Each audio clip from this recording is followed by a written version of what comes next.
If we were going to really produce a case to convince everyone forever what we all know is true, that the Phoenix Lights event was one of the most important mass UFO sightings ever, we would bring all of the witnesses here before you.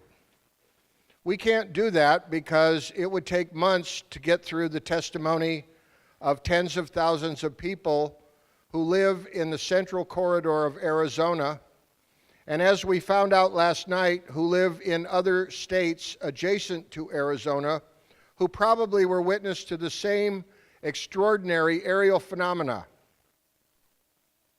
So for the sake of time, what we've done is to bring you the best possible representatives. And very shortly, I will be introducing Sue Watson to the stage as a person just like the rest of us, only she was in the right place at the right time to get a very powerful description of exactly what happened that day. Sue Watson was a resident of Phoenix, Arizona, and still is since 1959. She's been married for 47 years, the mother of 7 children who are now all grown, and for a working career, she's been a legal secretary and executive secretary for 8 years at a corporate headquarters of Baskin-Robbins. I'm a big fan. I love the ice cream. 20 years as a homemaker to raise her children, and then she returned to the workforce for a 23-year career as a school administrator.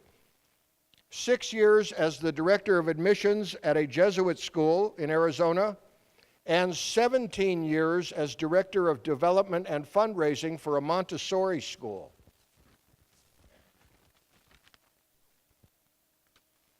On March 13th, 1997, at about 8:30 p.m., she was at home with her 4 of her children, 12-year-old Kevin, 15-year-old Brian, 18-year-old Aaron, and 21-year-old Monica. Monica, her daughter, ran into the house and called her attention to what was arriving above her home. James Fox, who I think we all recognize his name as a famous movie producer in this field, who has created one of the best UFO documentaries ever, he acknowledges Sue Watson as the author of the title of one of his best-known works. In speaking with Sue, she, however, gives credit to her son, Brian. And in welcoming Sue Watson to the stage, I want to remind all of you that most UFO witnesses do not plan to be UFO witnesses. They all have lives, they're going about their business, when suddenly they are confronted with something extraordinary, strange, that just doesn't fit into everyday paradigms. And that saying, which was the title of the documentary, best sums up what we learn from our best witnesses. They speak the truth, they speak with conviction, and the reason is, every one of them will tell you one way or another, I know what I saw. And with that, I am welcoming to the stage Sue Watson. Thank you, Jim. I want to thank all of you for coming and listening to my story, which I think is, I was lucky. I feel incredible that I have this story. Again, I was shocked when it all happened to me and my kids. But we're going to show some film so I can bring the kids into this fun occasion so you can understand what they saw also. I don't want it just being a mom of 7 telling you their story. So we're going to show some film first before I speak. Okay. As James noted, I Know What I Saw is a phenomenal film. If you haven't seen it, you should take a look at it. and buy a copy. It's worth that much. We are going to show a couple clips from that film and a couple clips, YouTube clips from the Peter Jennings special, if you remember that, and also from Larry King. So we're going to show them pretty much one after another, and it'll give you a great context of the Watson family and of the case, and more importantly, perhaps, the tension between people who knew what they saw. They didn't know exactly what it was, but they knew they saw it. And these other people who said that's impossible, it couldn't have happened the way that you said it did. So it'll be just a minute here, and I will get the first clip going. Okay.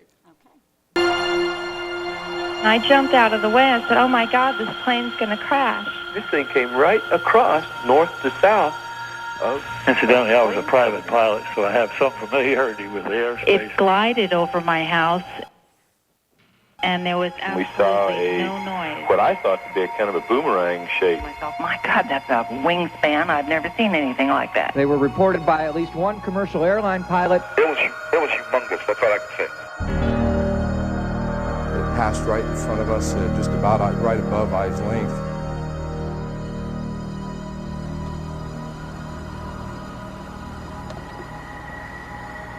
I don't hear anything, do you? No, I don't hear anything. What in the hell is that? It's wide. I came out second after Monica, and I remember looking at it. It was coming over the mountain, and it was like almost as wide as one of the humps. And it was very low. It's coming across the sky, and as it's moving, it's blocking and unblocking the stars. There is actually a shape. It was more like a boomerang than like a straight V, and then the lights were spaced pretty evenly. It was actually 5 lights that were a V, 1 in front and 2 on each side, and it was perfect. It was a perfect triangle. If you can imagine something the size of Camelback Mountain floating down Scottsdale Road, you have some idea of the intensity of this thing. The object we saw, if we opened up a newspaper, you could not block out the object that we saw. People say, Mike, now you saw a B-2 bomber. My response was, we could land all 40 of our B-2 bombers on the wing of that craft. You know, it's one of the biggest things I've ever seen that moved like that. I mean, it was just enormous. It happened last night, and eyewitnesses who saw it say it's like nothing they've ever seen before. I don't know if it was as big as an aircraft carrier. It might have been, because I've never seen an aircraft carrier fly. It barely missed that mountain. Really? Yeah, came floating over the mountain. So had you not looked up, you wouldn't have known it was there? No, my daughter, it was 8:30 at night. My daughter was coming over here, and she ran in and said, Mom, you have got to see this. So we all... There was such an uproar about what people described seeing that we also did a story about it back in 1997. All right, we're going to skip ahead a little bit here.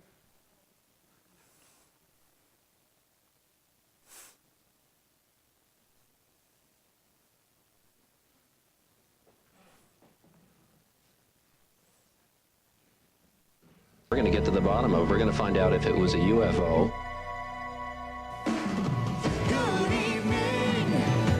I'm Patty Kirkpatrick. Remember those mysterious lights in the sky? Well, the governor says there are new leads in the case. Good evening, Arizona. The governor is holding a news conference on the lights in the sky over Phoenix in March. Let's listen in. And now I'll ask Officer Stein and his colleagues to escort the accused into the room so that we may all look upon the guilty party. Don't get him too close to me, please. It's, you know. Now, this just goes to show that you guys are entirely too serious.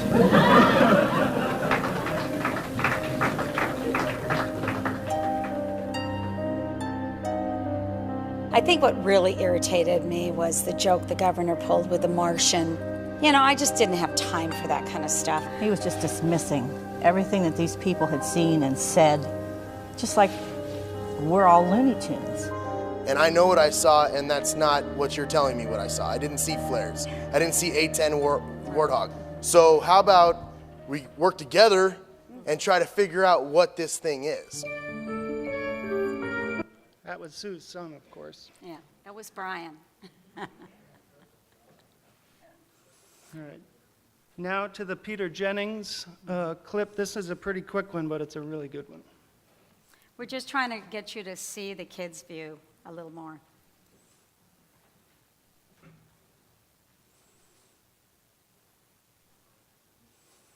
Oops.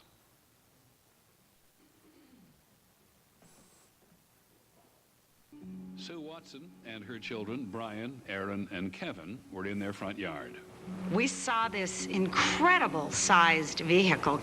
There were 5 huge lights in the very front of it, and it was in a boomerang shape. I'm only a mile and a half from that mountain, the top of that mountain. That vehicle spent 5 to 6 minutes hovering from that mountain to my house. I don't know anything that can go that slow.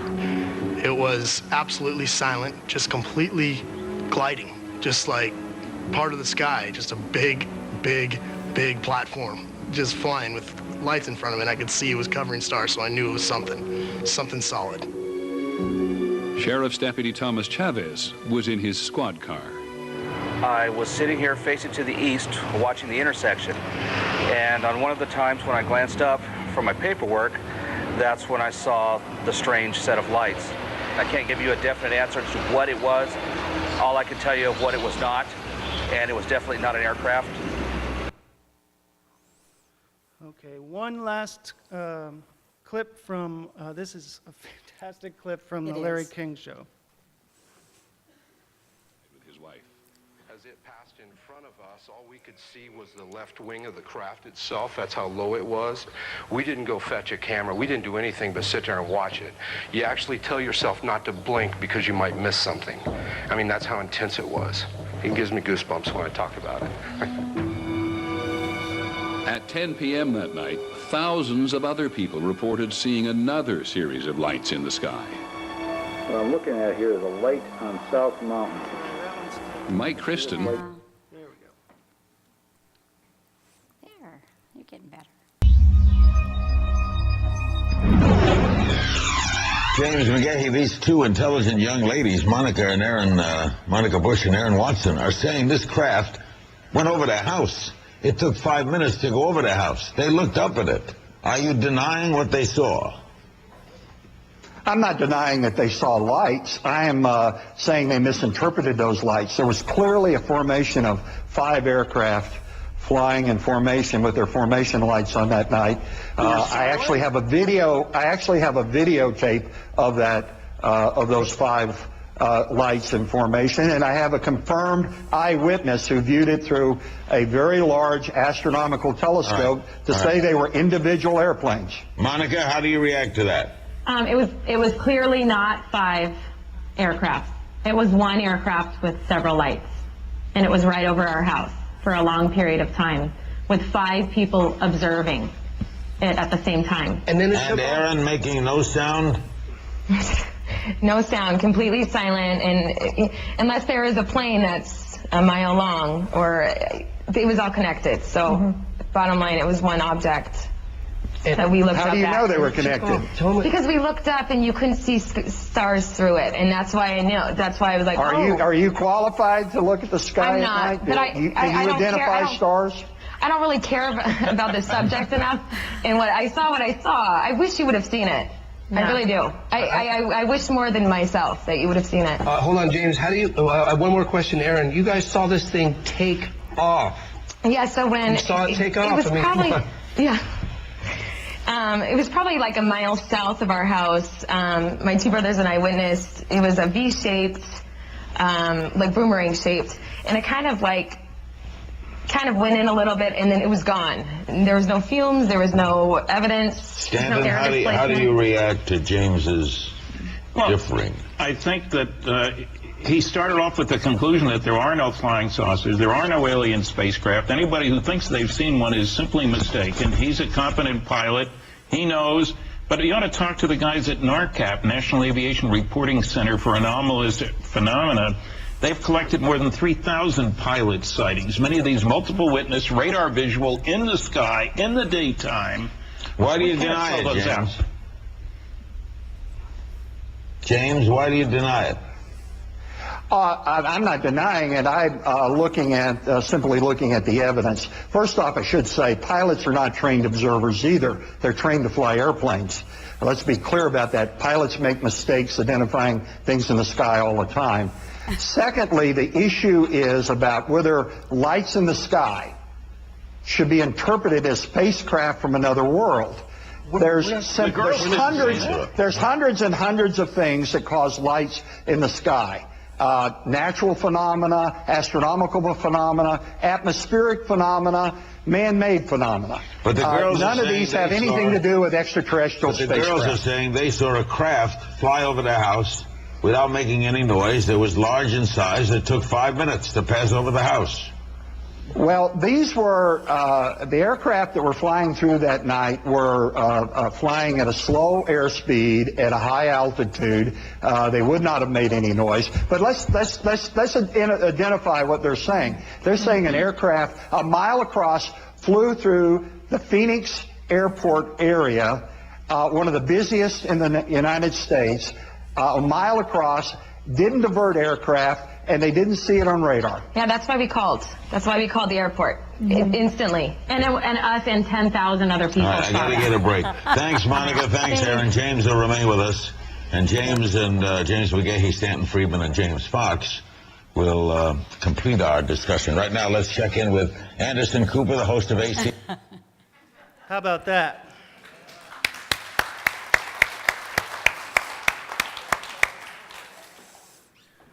All right, so can you tell us, Sue Watson? Yes, I can. The funny thing is I'm looking at Anderson Cooper, and when the girls were not talking and the other men were being interviewed, he was like, you go girls, you're really getting this guy. But I want you to understand, by seeing our daughters up here and our sons, this was something we were not looking for. We did not expect it to happen. We happened to be outside because Monica made us run outside to look at it. We saw it for somewhere between 6 and 10 minutes. Nobody was clocking it. It was so beautiful. It was magnificent. And we just know that it's a good thing to share because not everyone gets to see something like this. And we knew it was something different.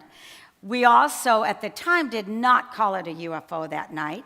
It was coming over Camelback Mountain, very large, and my assumption was it was just flying really low. Like the next day at work, when I mentioned it to someone, I said, oh, it was probably 400 or 500 feet above me, because how could it look so big and be any higher than that?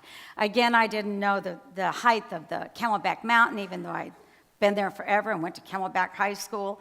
I didn't know how high that mountain was and how much higher that vehicle was over the mountain when it decided to glide slowly over our house. And then after it left our house about a mile past or two, it actually went back together this way and shot off. And that's when you saw Stacy Rhodes within probably seconds of that. You saw her interview, so I won't repeat it, but that's who saw it next, I think, per Peter Davenport. I think the last one that I talked to that was a witness that saw it after I did. But it was an unbelievable experience. There was absolutely nothing scary to our family about this, and I've been asked that, but you have to understand it was slowly coming over with, I put down 7 lights. I think that some people didn't see the 2 end ones, maybe. It was so slow over the mountain that it took us minutes. My boys literally got on the grass, 15 and 12, put their hands behind their head and were like, hi, you know. We had tons of time to look at it. We all took our turns trying to get my husband off the phone to come outside and see it with us, and he wouldn't because he was talking to a parent because he's a teacher. And that's how much time we had to go in and out of the house. Unfortunately, none of us knew where the camera was, so that was a little bit of a problem. But we have our memories. There's 5 of us. We all saw the exact same thing. We all remember the exact same thing. Some of us saw different aspects. I saw a red kind of laser light go off the right side of it toward downtown area. The kids didn't see that. I didn't see it go in like this, taking off. I was looking the other way, but all the kids saw it. And that's why I wanted you all to see some of the interviews that the kids have been in, because I think they tell a fabulous story, and that it's not just a one-person sighting, that it was a family. We're pretty ordinary. We were going to an Irish pub to see an Irish band that we knew from Ireland. And that's why Monica decided to come with us, drove there, saw this. The only reason we went out in the front yard was because she told us about the lights, or we would have never seen it, like so many of our neighbors never saw it. I've asked a lot of them that, well, right after that, and there was no noise. There was not one sound. We have helicopters going to our trauma center on Osborne in Scottsdale. We hear them all the time.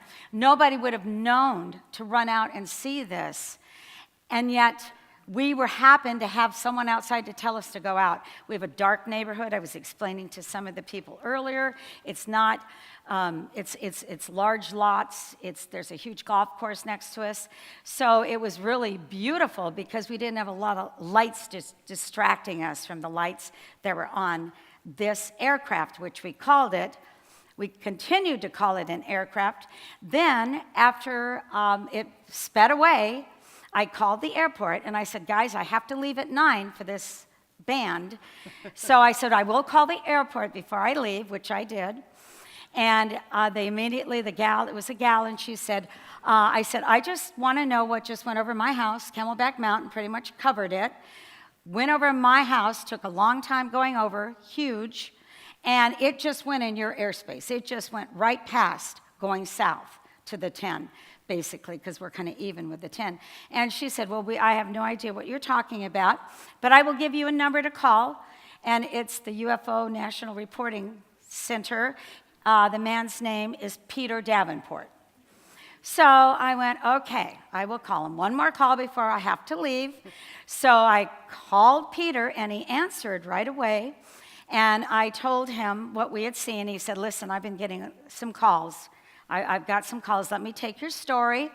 So he kind of walked us through what to do. He said, first of all, can you go outside and tell me, did a thumb cover it? Well, hello. No. Okay. No, that didn't work. So then he said, fist, make a fist. Did a fist cover it? And I said, oh, no, that never happened. That would not even begin to cover it.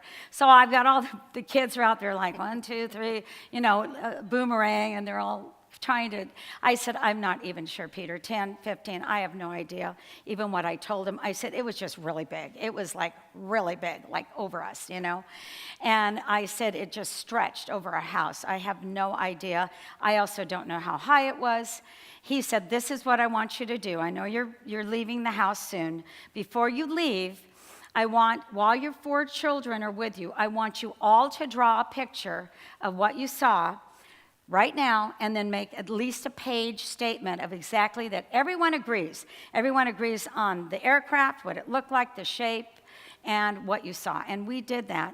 I don't have a copy of the statement. I know Peter probably still has it, but I do have a copy of the picture. And I look at it and I think, wow, it was pretty simple. It was a boomerang, looked like a boomerang.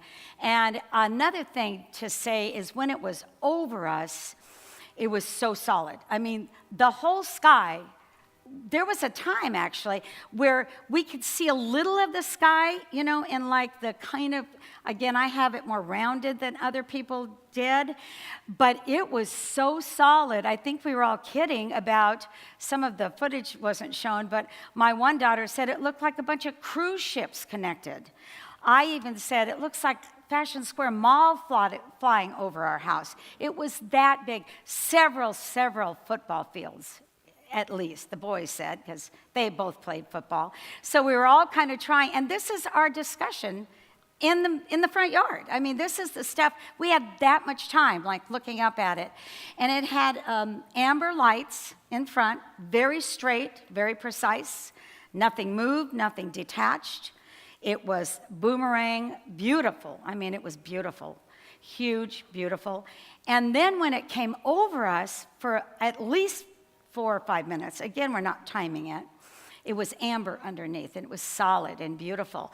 And you almost felt like, is a hatch going to open or something, that you can see someone? And that's when they got over our house that the boys were waving. And they go, hey, Kevin, you got to lay down on your back. This is really cool, man. You know, that kind of talk. And the girls and I just stood up and watched it slowly. And you're just like, where's everybody? And we were saying that, don't you want to tell the neighbors? But no one wanted to go in the house and find a camera. No one wanted to leave it because it was spectacular. And of course, we all knew the next day there was going to be a big article about what this monster aircraft was, and that our country would have the intelligence, actually, to make something this big and this quiet. There was no sound. Literally, not even a creak. Not when you would think that you would hear something. Again, we didn't know how high it was, but nothing. You could not hear. You could hear a pin drop, literally. And we were outside with nothing except crickets, okay? So it was amazing. And that's when we realized this is really amazing that we have produced something like this. And that's exactly why I called the airport, because I figured they would know that this thing just came over a major part of Phoenix. Camelback whole area has a lot of people, a lot of houses, a lot going on that side of town. We're right next to Scottsdale. And I figured they would tell us what it was. I didn't even imagine that they would say, you need to call a UFO. I said, I'm not saying this. I didn't even say this is a UFO. I'm asking what just went over my house. Well, this is who you have to call because we don't know. That's what I was told. So it's history. I mean, Peter has the records. I think he'll talk a little bit more about it since we're centering on Phoenix Lights here in this town. But I can tell you all, it was amazing, and I'm glad you got to hear my children. We've been interviewed by many, many film companies. They always call Peter to get my number because I don't give it out. We've only done this at home, so I've always made the film crew come to my home to get interviewed because I don't want anything, too weird. And the kids, as the years went, they got a little feistier about not wanting to be interviewed. But some of these examples we showed you are some of their best. And they've said the same kinds of things on many others. I've had France come to Phoenix and interview us. Japan has been, Canada. And I know we've had a Leslie Kane, I'm not sure of her name. She came. We've had others that have come to interview us, and it was always through going through Peter and making sure. He would always say, are you interested? And I'm not sure how James Fox got a hold of us, but he was really awesome.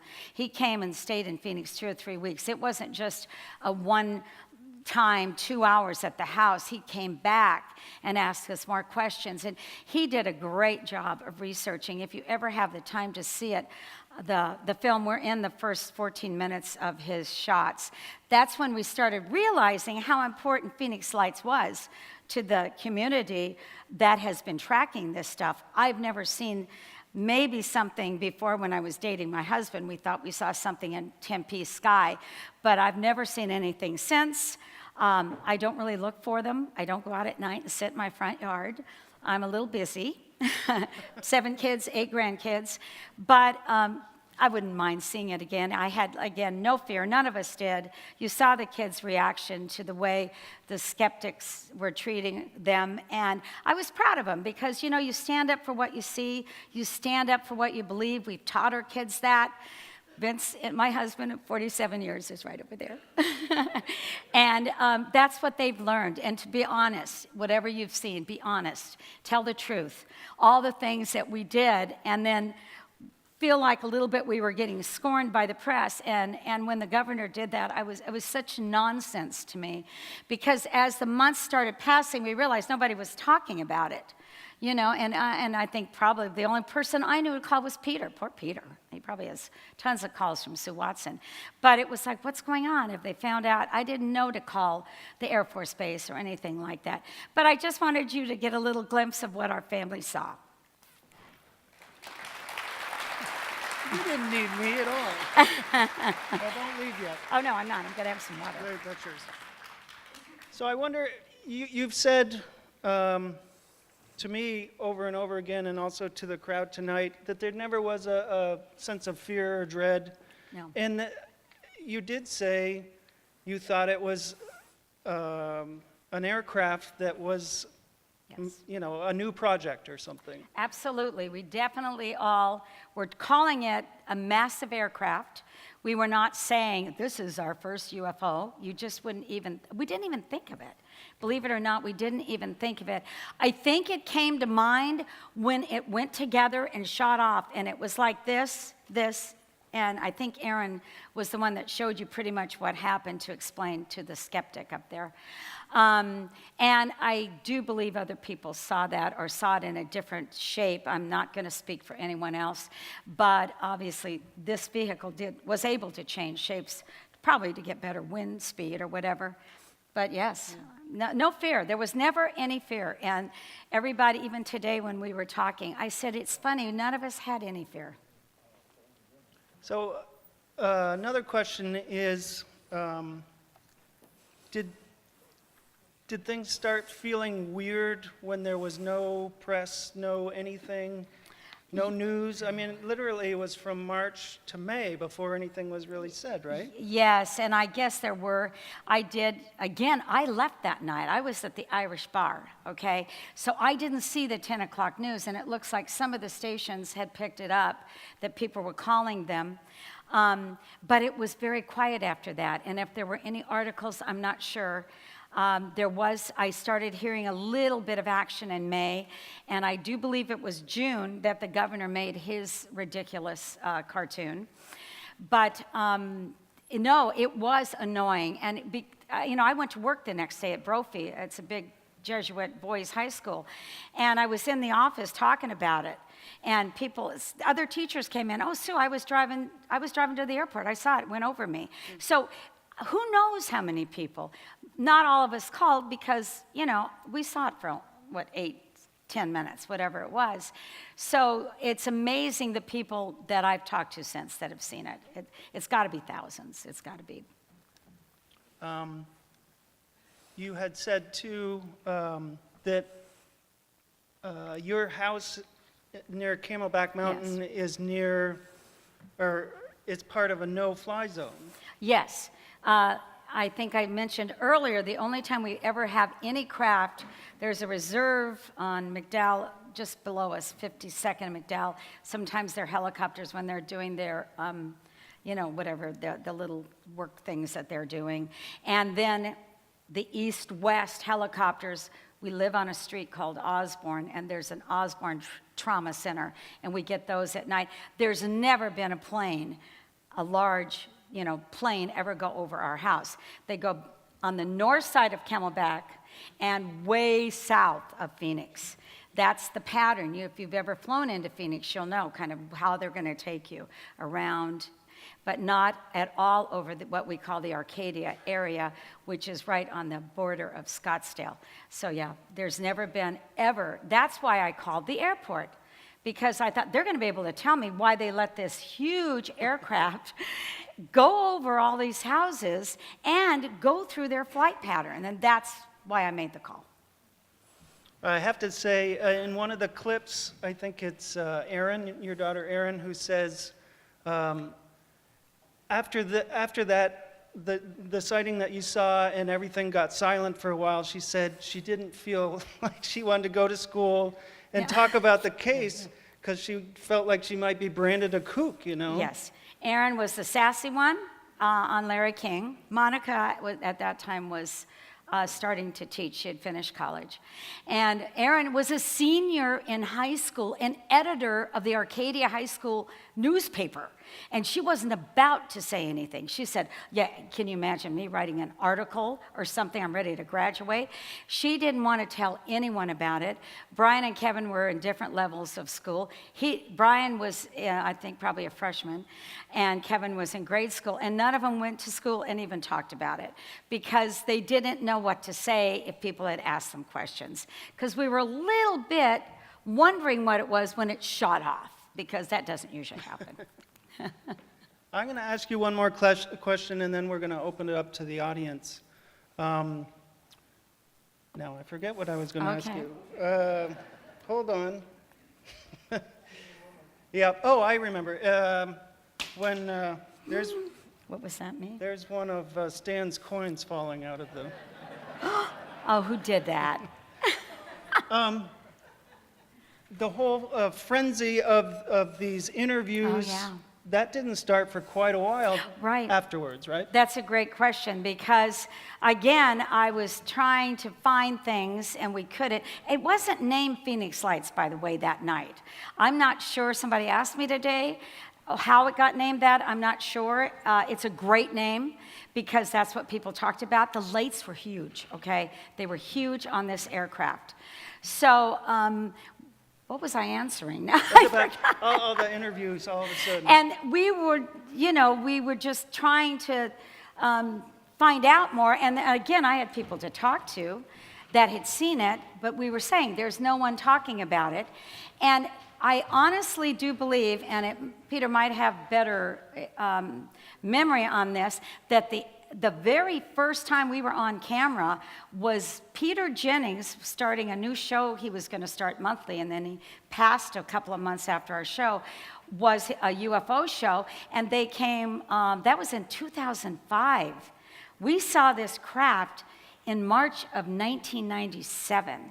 So that's the first time I think I was ever interviewed on camera for anything. And then it started rolling after that, 2007, 2008, up until about a year ago I did something. So it was very quiet for a lot of years. And I didn't have the time. You have to understand with 7 kids and all that goes on in a life with both of us working full-time jobs, I wasn't one of those people that had the time to really pursue it anymore than just relying on a phone call every few months, possibly from Peter or somebody in the press.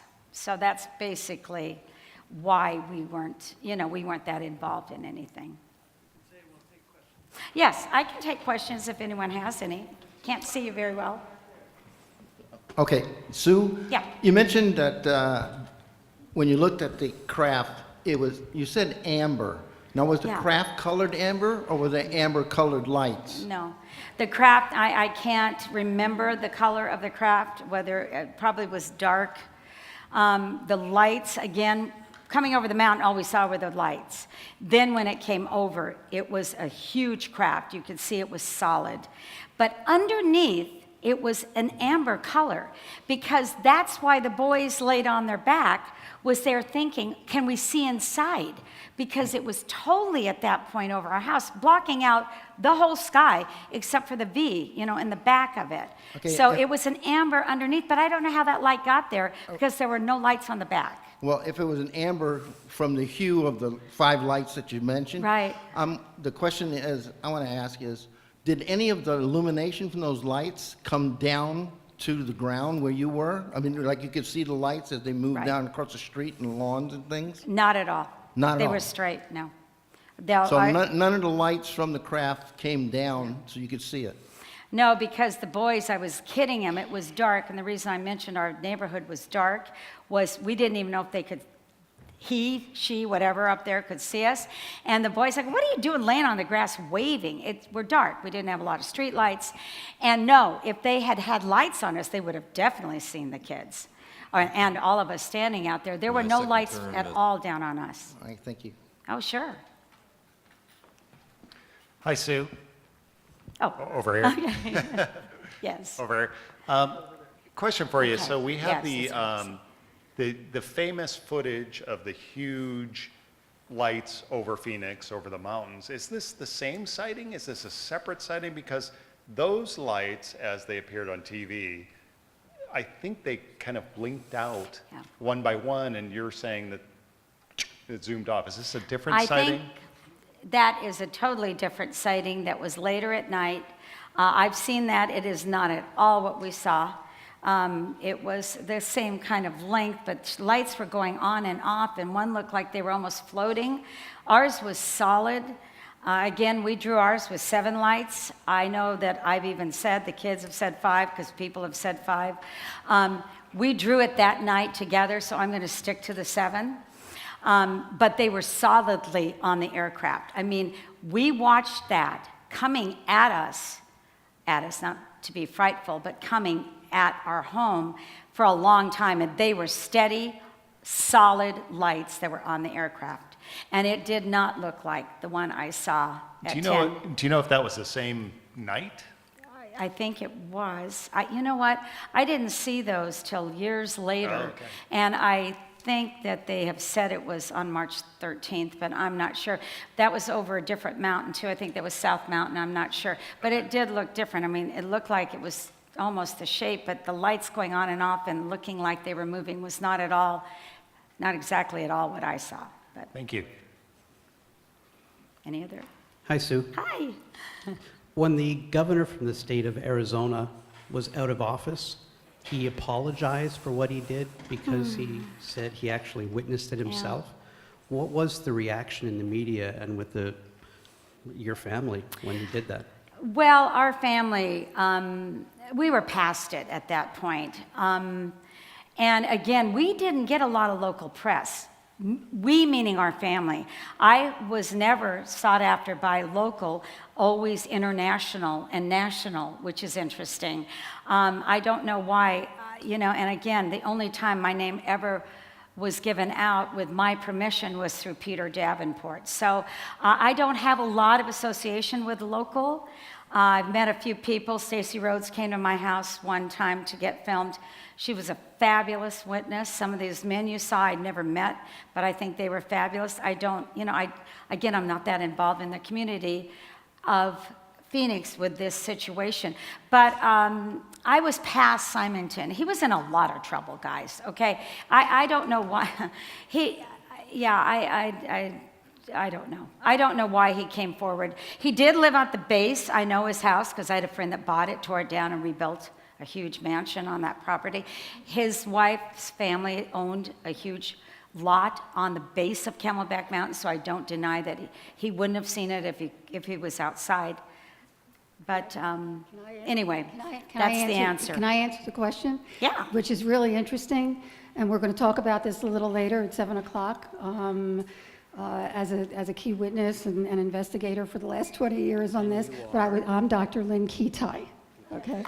Hi everyone. But it's a great question, and actually I just found out about this when I was speaking at a conference last year. We did a workshop, and I guess the lady felt brave enough to tell me, and she raised her hand because we were talking about the press conference and how people took it seriously. I mean, it happened one day, the day after no investigation, after no explanation at all for months. Suddenly there was a USA Today article on June 18th that opened it up to international scrutiny. We were deluged by media from all over the world. And once I talked to the witnesses like Sue, I mean, it's just amazing. It's so heartfelt and so detailed. They too were asking, why isn't there an investigation? Why isn't there an explanation?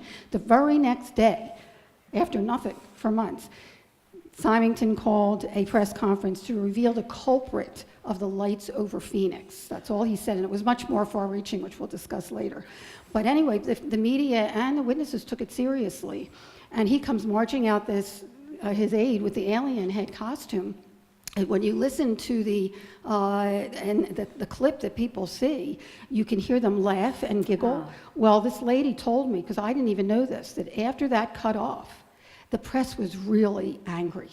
They said, how dare you do this?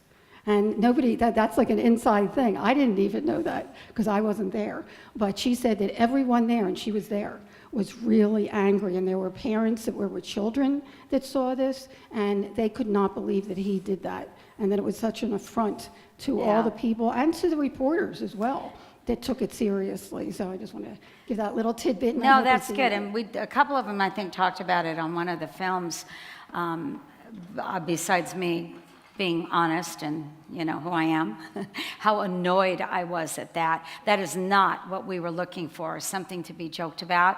This wasn't a joke. Obviously, it was a UFO because nobody could come and tell us what it was. And to me, that is not something silly. And when you think of how massive this thing could have been, because again, I'm not a depth perception expert, like the opposite. So I'm telling people, it was 400 or 500 probably feet above me, because it was so big. It had to be low. So, yeah, you didn't want to have jokes. And that's why I think we all kind of clammed up for a while. And again, I didn't have the time to be, pursuing anything. And obviously there are people that did, like Lynn. We didn't as a family. We just kind of took interviews as they came our way and we did a lot of watching to see. I think that the biggest thing that made everybody mad in my family, and it comes out in their spirit you saw up on film, was that they were telling us that we saw these, what are they, weather balloons or whatever. Yeah, whatever. It's ridiculous amount of talk about something that was absolutely impossible, that's what it was. It was a craft. It was an aircraft over our house that was solid. Stars couldn't be seen. The sky was blocked out, and we watched it for anywhere from 6 to 10 minutes. I don't even know because we were out there so long. Yeah, for those of you who are not familiar with Phoenix geography, South Mountain, which is the mountain that the so-called flares were seen behind, and I think this was the same night, is kind of a hunchback mountain that runs east and west. It's the tallest mountain in the Phoenix metro area.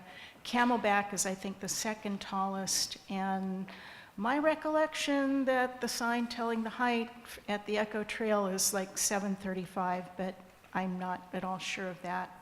I was wondering, from where it sounds like you are, you would have roughly the outline of Camelback, and if you and your kids all did drawings and you could see the ends, the height of Camelback is known, the length of Camelback is known, and if your drawings are all fairly congruent, as it sounds like they are, it should be able to get a rough measurement of how big this thing Yes, was. I think that has been done. I'm not privy to it, but I know that there's been people that have looked at it because it didn't swoop down from the mountain. It was just level. It was level to where it started, and who knows how high above the mountain, because literally when we saw it coming over the mountain, it was the lights. It was all about the lights in the beginning. And then as it got closer to us and stayed so slow, you realize how slow it had to be flying when that mountain is only 1.5 miles, and I know I said it, but I still can't quite believe it. And we watched it at least another 5 minutes.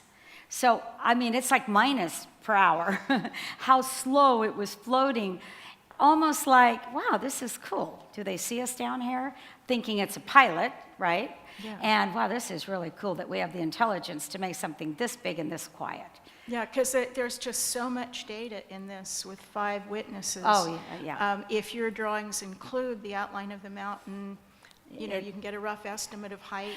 Yeah. From where you are relative to the peak of Camelback, you can get an idea what speed it was traveling, assuming that the altitude didn't change, which it didn't look like it did. And I don't know the altitude. And the other thing I wondered is if the surface was like a mildly reflective dark color, not like silver, could the amber color have been the reflection of all the sodium vapor streetlights?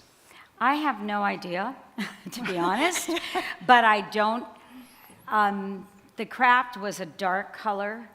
The lights were amber, like at a mall that you see, and it was amber underneath. That much I know. The most interesting part, and some of this stuff you have to realize, I've never met most of these witnesses face to face, except for Stacey Rhodes and a couple of others in a recent interview.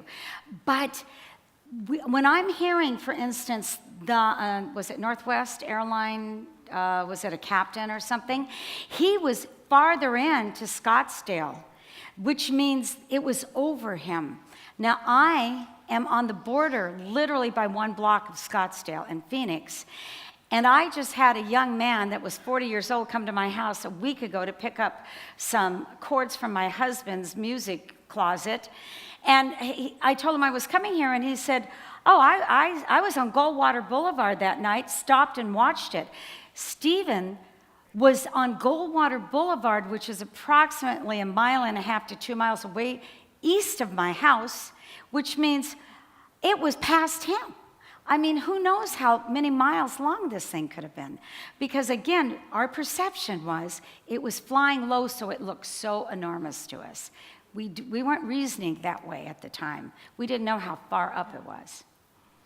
So. Thank you. We have time for 2 more questions, so gentlemen. Hi, Sue. Thank you for sharing your story now and in the past to get the story out there and not covered up. But my question is, I think a lot about the physics that must keep a ship of this size held aloft, and the, I mean, what, maybe 100 acres, who knows, like just floating through the sky and then zooming off. So I think that as humans, the only clues we have are the senses that we feel as it passes. And I wonder if you've smelled anything, if you saw any visual distortions, like if the light waved like above a desert when the ground waves, or if you felt any electrical energy, maybe your hair's rising, or any atmospheric wind or anything. No, it's interesting. I was asked that at some of the tables today. Nothing that, we were all together, so we would have noticed that, I'm sure. We did have our porch lights on at the time, so the front porch and the side porch. And no, I felt nothing, and it wasn't wavy. There was no wave at all, almost like a mirage or something maybe you were talking about. We see a lot of those in Phoenix in the middle of the summer on the roads, believe me. You think you're ready to go through a river and like, oh, yeah, no. That's just a mirage because of the heat. No, nothing wavy, nothing distorted at all. It was so clear, and that's the beauty of it. It was absolutely solid and clear. Thank Sure. you. Yeah. Peter Davenport, Sue, I don't know if you can see Yeah, out I here. can now, a little. It's just pretty dark. I know, looking from that stage. Yeah. It was several months ago that I recommended, I think, to Tim that he invite you and Lynn and Francis, and what you've just done this afternoon has vindicated, I think, that that recommendation in spades. That was a fantastic presentation, in my opinion. You are. Thank you. It's the truth, guys. I've seen a few very good witnesses in my day.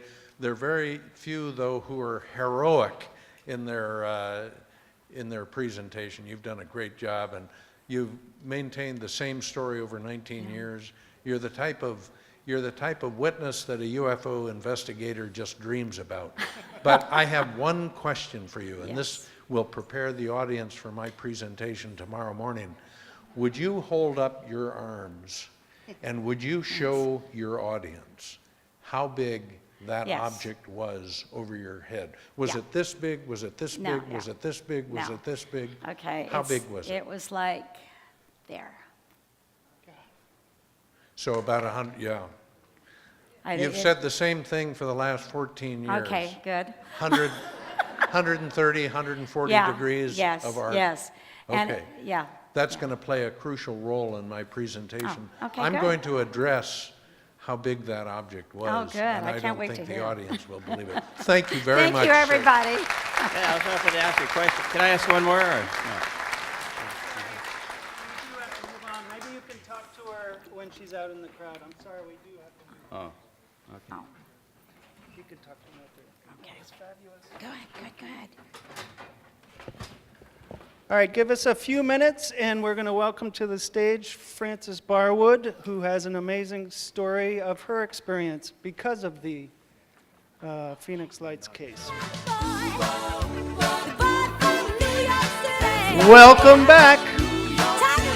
Thank you, Manhattan Transfer, huh? When was the last time you heard them? Sounds pretty good. So we'll bring Frances up here on the stage in just a couple minutes. But how about one more round of applause for Sue Watson? That was incredible.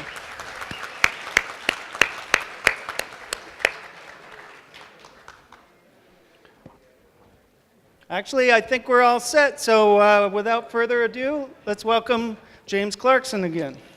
Thank you, sir. I can use that one. Yep. Welcome back, everyone. Watching those videos, the one part that gets to me, though, is the part where they had the skeptic up there. I sort of react like a junkyard dog I start, curling my lip, and I can feel the hair going up on the back of my neck. And we ask presidential candidates to disclose their tax returns. And whenever I see one of these professional skeptics, I want to say, I want to see your tax return. I want to see your W-2 forms. Who is paying you? It's one thing if you're a skeptic because you personally have doubts and you want to be really rigorous and you're trying to ask good questions. That can be good investigative technique. But there was an overtone to the way that quote-unquote astronomer was coming off. I think that man was a shill. He was coming off like he was paid to make sure that nobody would believe that the Phoenix Lights was as spectacular and important as it was.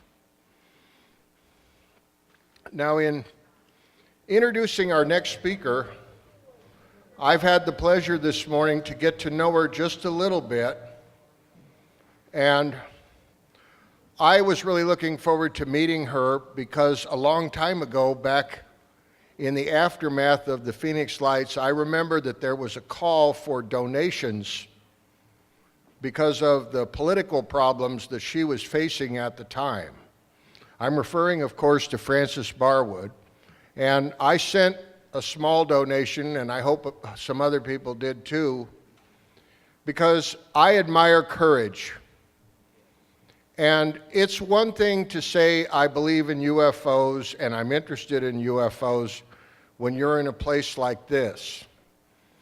It's another thing when you take risks in defense of what you believe, or even better still, as I understand her situation, I don't think she was really advocating on behalf of UFOs. This is a lady who was doing her job in a way that we wish more people in politics and in government would. She was trying to represent what the people in her district in the northeast area of Phoenix wanted. And that's what government officials are supposed to do. The people always come first. And in order to lead, you have to be able to serve. So I got to know a little bit about Frances Barwood today. She arrived in the Phoenix area when in her mid-30s.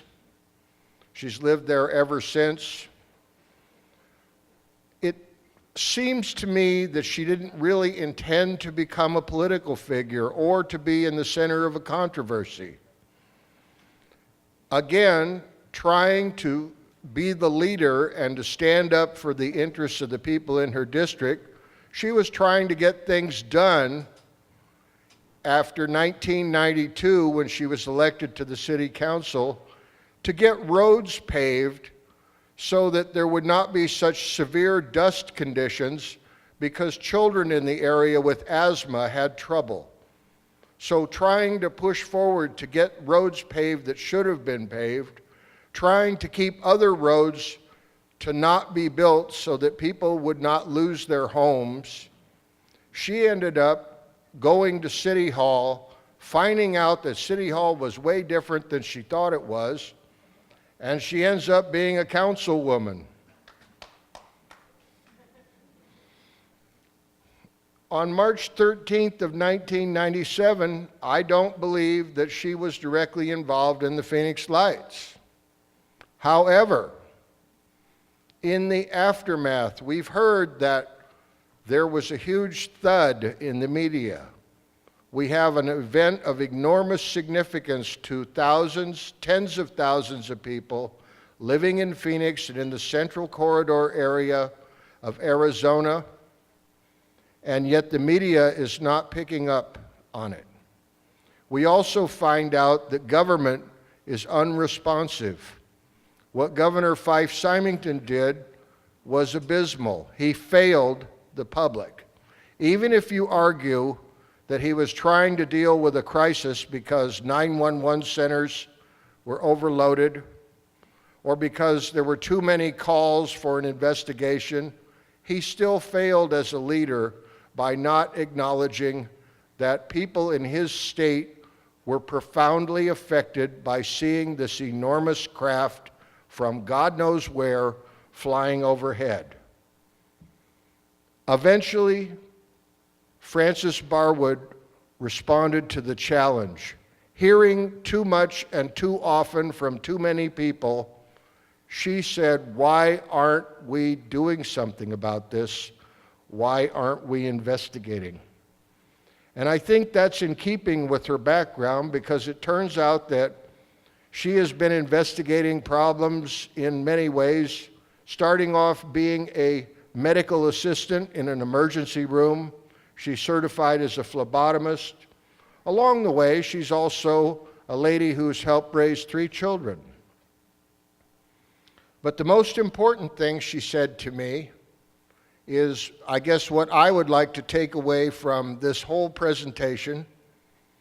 She quoted her father, who was the chief investigator for the mayor of New York, and he taught her a lesson and said, "Don't ever let anything go unfinished." And so, without further ado, I would like to introduce someone I have wanted to honor and respect for a long time, Frances Barwood.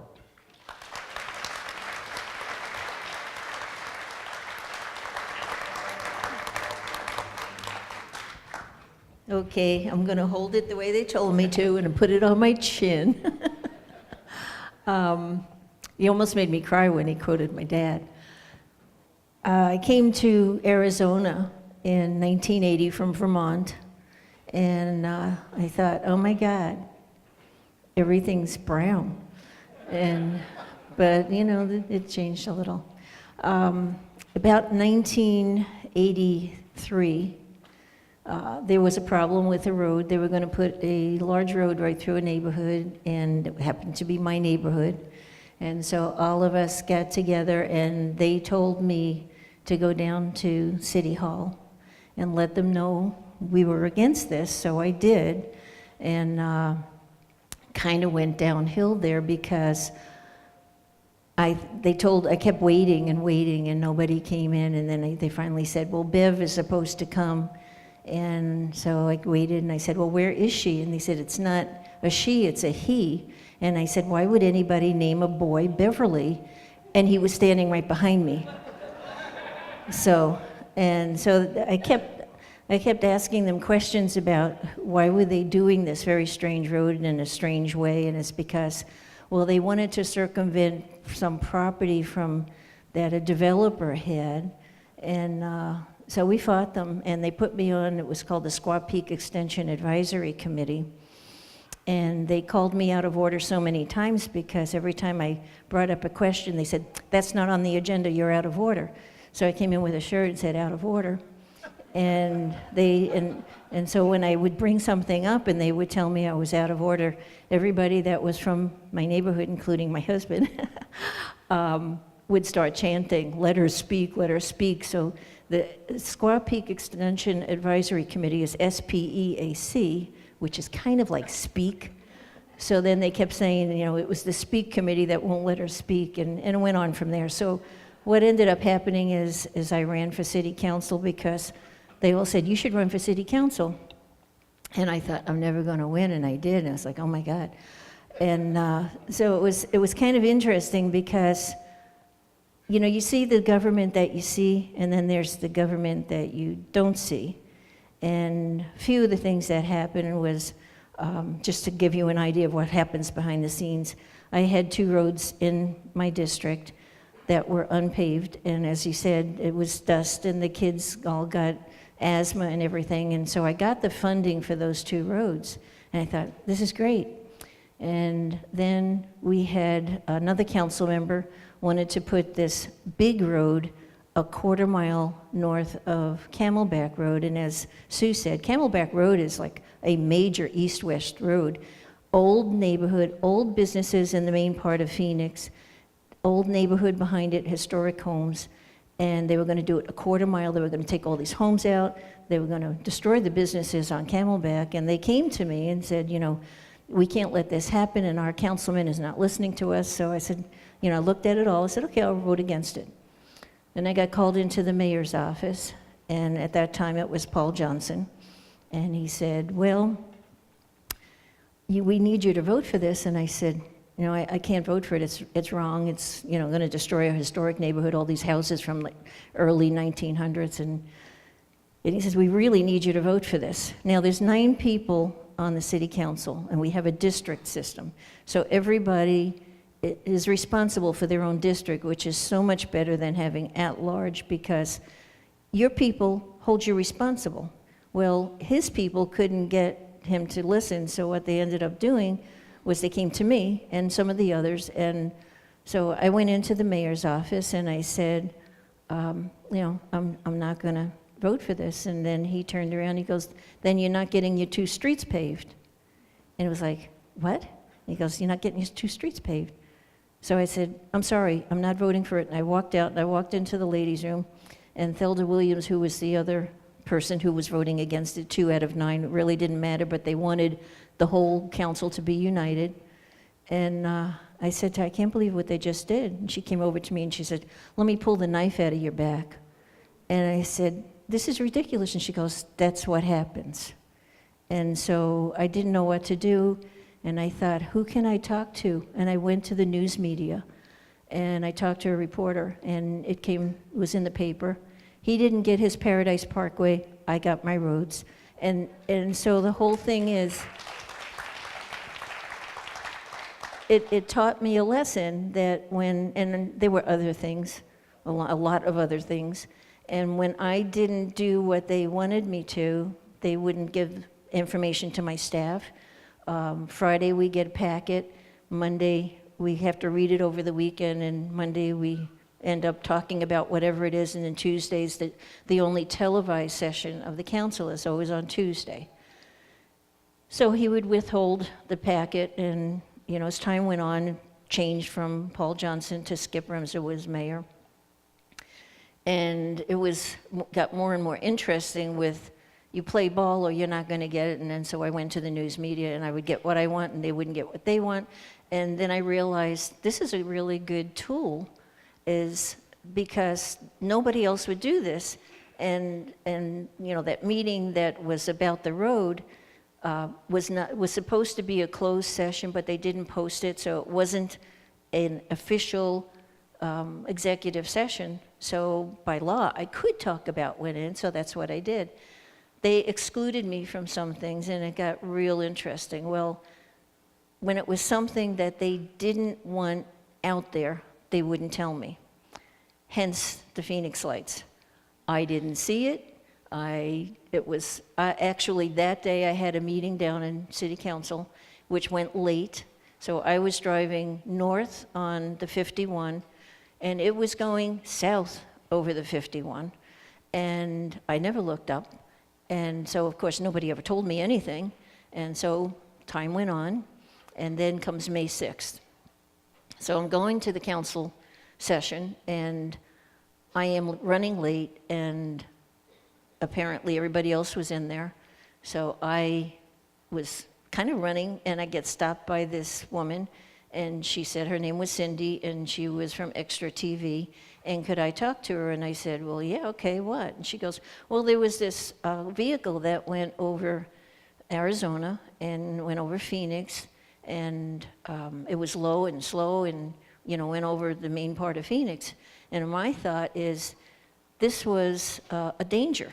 And so it was, to me, it was a hazard, and nobody wanted to talk about it. She said, nobody wants to talk about it. Well, I didn't know at the time what I found out later, but I go into the council meeting, and I said, there's a portion of the televised session, and that's why they don't discuss anything really important in a televised session, because it's live and it's on TV, and so the business part's on Wednesday.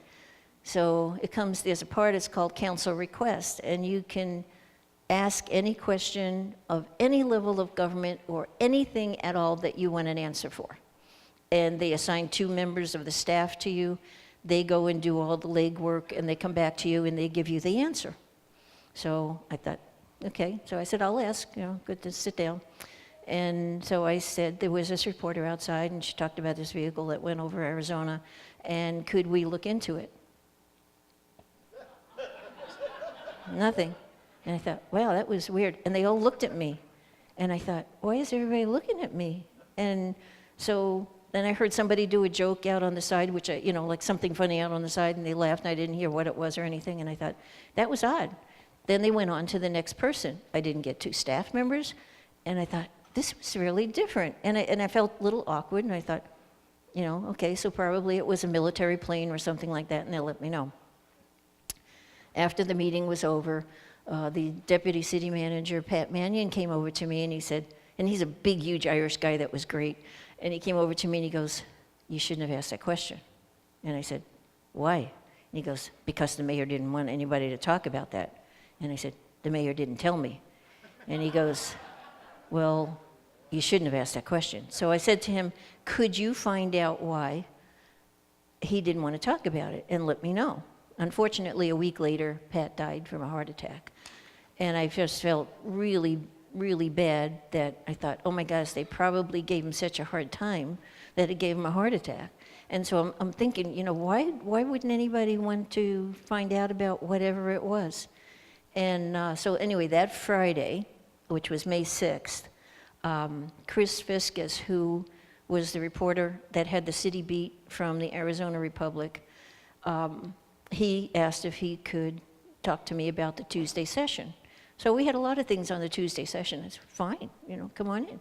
And so in my office was one of the other councilmen, and I said, you want to stay? Chris Fiscus is going to talk to us about the Tuesday session. And he goes, wouldn't touch it with a 10-foot pole, and he walked out of my office, and I'm thinking, why would he not want to talk to the city beat reporter about the Tuesday session?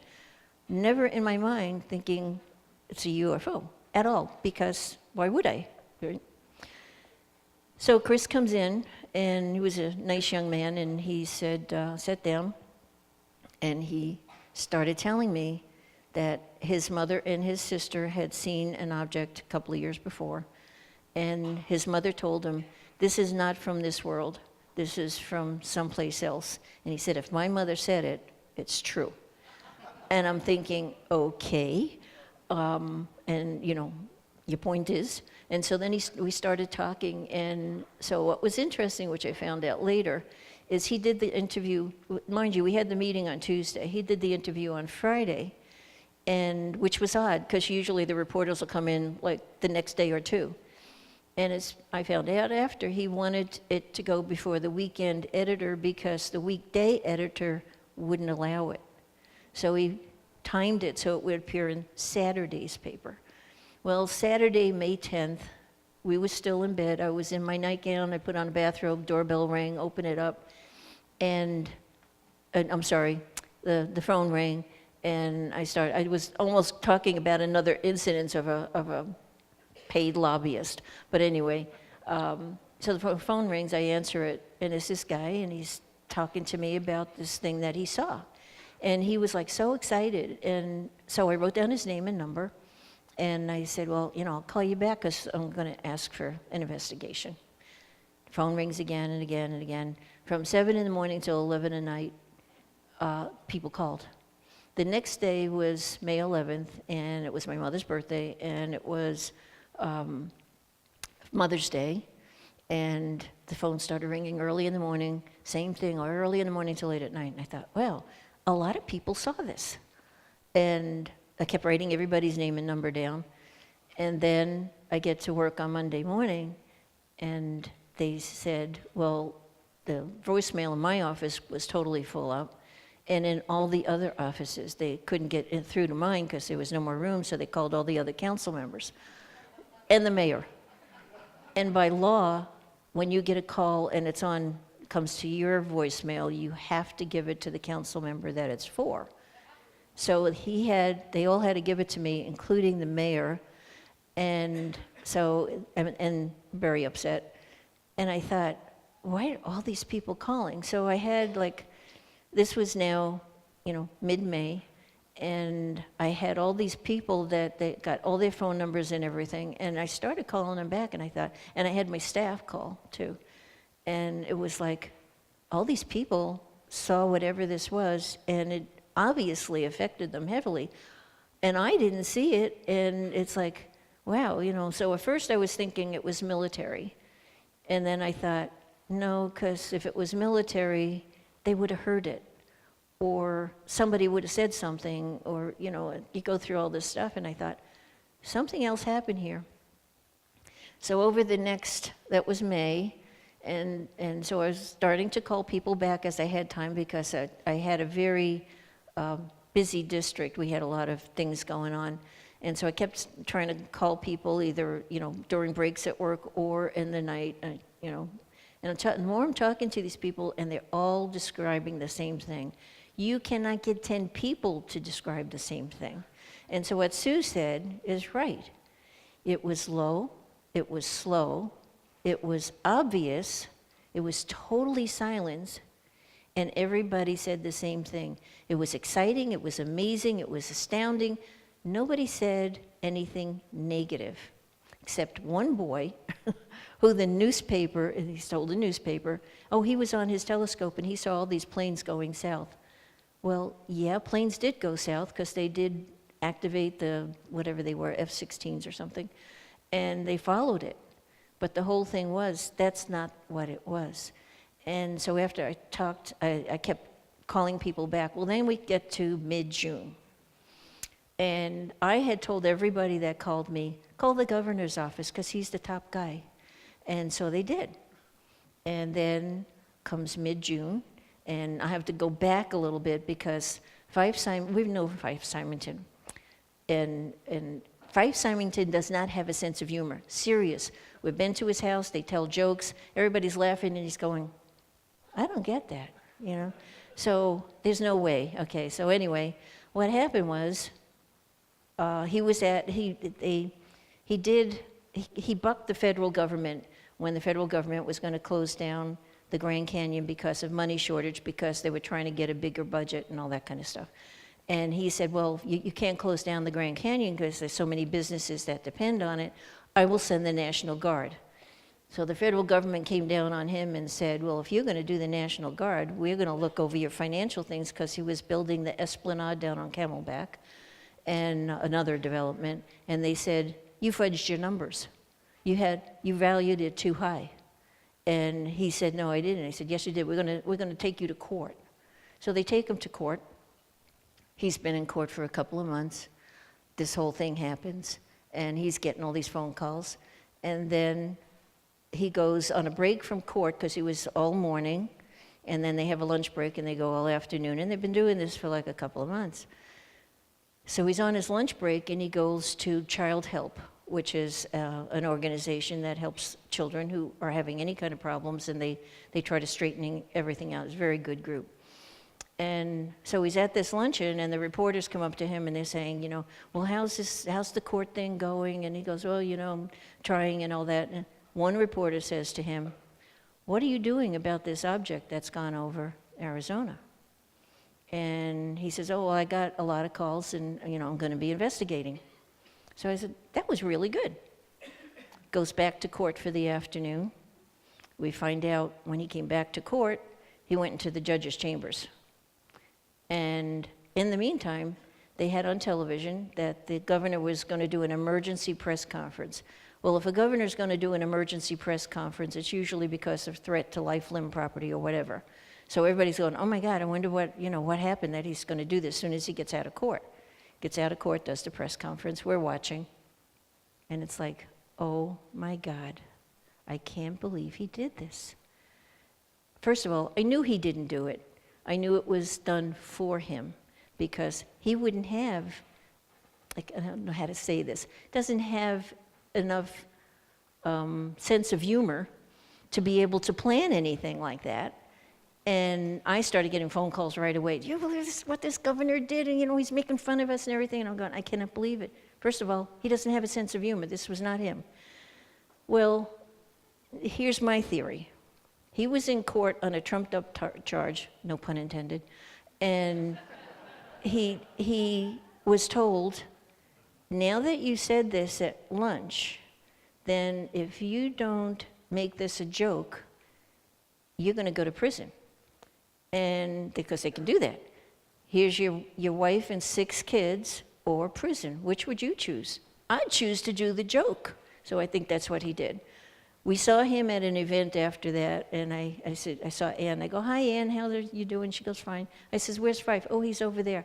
He almost killed himself going backwards to get out of the room and off to the side, and he did not want to talk to me, and he still hasn't. And I feel bad, because he really is a nice guy. He did do the right thing, and that's what happens behind the scenes with everything. It's called blackmail. And so, you know, we were talking at the round table thing and talking with James and Tim.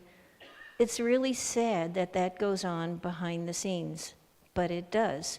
And so here you have all of this. I figured, okay, over the summer, first of all, I wrote an official letter to John McCain, because he was my senator, and didn't get an answer. But he had said in one of his meetings that, oh yeah, he'd investigate. Well, I didn't get an answer. I was the vice mayor at the time. So I thought, okay, I'll write a second letter. Well, I wrote a second letter, and it ended up, we called his office, nobody knew anything. And then they said, well, yeah, he kind of sent the other one to Lansford Trapp, who's the director of the Armed Services, and nothing. So then I said, well, what about the second letter? Well, that went to the National Archives. And I said, well, the National Archives is a filing system. We actually call it the big trash can of Washington, because if anything goes there, you never see it again unless they want you to. And so I'm thinking, this whole thing is so crazy. So then over the summer, because we had part of July and part of August, it ended up 6 weeks of a break. And so I decided I'm going to call all the rest of these people back, 763. And first of all, nobody was alone. They were always with at least one other person. Most people were with a whole bunch of people. They were either shopping, going in and out of the mall. A whole bunch of them saw it. They were at Little League games. Everybody that was at that game, they went, oh my God, you know, look at this. And they all saw the same thing, all described the same thing. They were people that were jogging, because it was March in Phoenix is not cold. And so there were so many people out. It was at a time of night. It was, you know, somewhere between 8 and 9. And everybody saw this. And everybody saw and described the same thing, and except for this one boy. So who got all the news was this one boy who said he saw, oh, they were planes in formation, you know, jets. Well, jets make noise. They're not low, they're not slow. And so I knew that this was not jets, and I kind of felt really bad that I didn't see it, but, you know, I lived precariously through everybody else that did, because everybody that I've met are so, like Sue, so excited about what they saw, and there's no way that they could make it up. There's no way that they could fake it. That's how it was. And so then I'm back in session, and it's September, and the mayor and some guys got together and decided they were going to do a recall on me, even though my term was over. I got on in January 92, and my term was over in January 98. And I couldn't run again because, first of all, I said I was only going to run for 2 terms, and that was it. And then they made it, until I got off the council, they limited the terms to 2 terms, and then they changed it after I got off, and then it was more. But, so I was going to get out of office in January, and they did a recall against me, and the mayor had the guys that were doing the recall meeting in his office down the hall from me. And I thought, you know, that's pretty crude. And I won the recall, but the whole thing was so first of all, it was nasty. And of course, we had our pictures down in the hall. When you get off the elevators, there's the mayor and the council members. And they did a little decoration on mine. They put from the planet Xenon, and they put aluminum foil, and I thought, why aluminum foil? Well, the mayor was also passing out cards with my name on it, and it said, Frances Emma Barwood from the planet Xenon, speak into the tin foil and she will hear you. And I thought, wow, that was really, kind of mean. And there were times, I'd come home to my husband and I go, I can't believe these people. I said to him one day, and I have to tell you, over, the first years that I was there, so 5 years before the Phoenix Lights happened, there were issues that were very heavy. And so I would usually come out and say where I stood right away because I figured, then they can't go beat me up until they get me to say what they want. And I would go to the news media and tell them, well, I had 11 death threats and I got shot at my front door, all because of these stupid issues that are really not that important. And I kept thinking, what he was doing was playing into the scorn factor. If we make this so uncomfortable and scorn her, then everybody else is going to be afraid to say anything. And it's true. There's a lot, I don't want to get into that. But the whole thing is what are you there for? And not only did I get calls from my district, which was the biggest district, I got calls from all the other districts of people that saw it. I got calls from all over the whole state of people that saw it. And they were really intense. And they kept saying, oh, thank God you're going to do something, because we didn't know who to talk to. Of course, I didn't know Peter at the time, but I met him. And, the whole thing is there's the scorn factor. Why?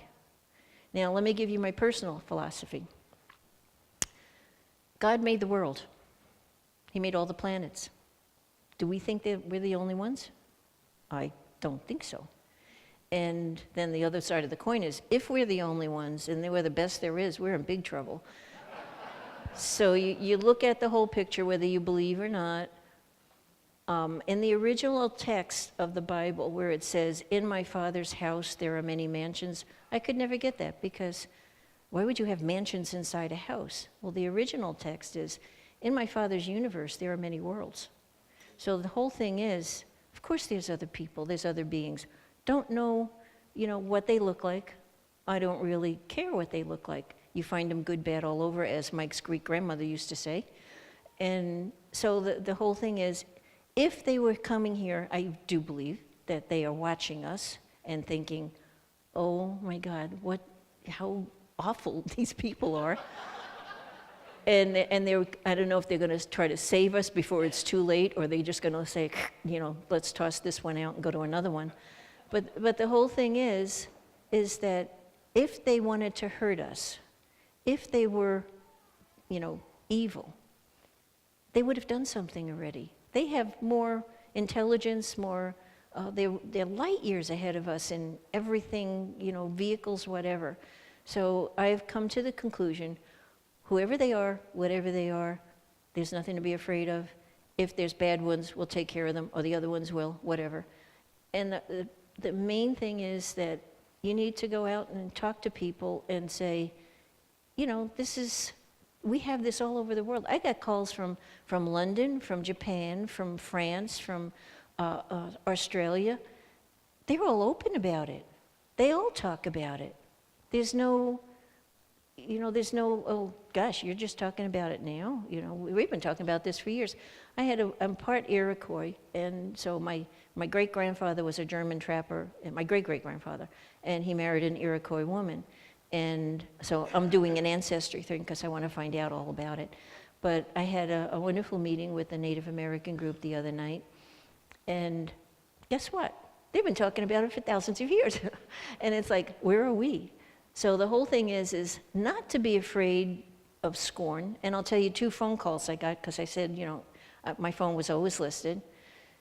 There's a very famous celebrity who lives in the Paradise Valley, which is just kind of southeast of Phoenix.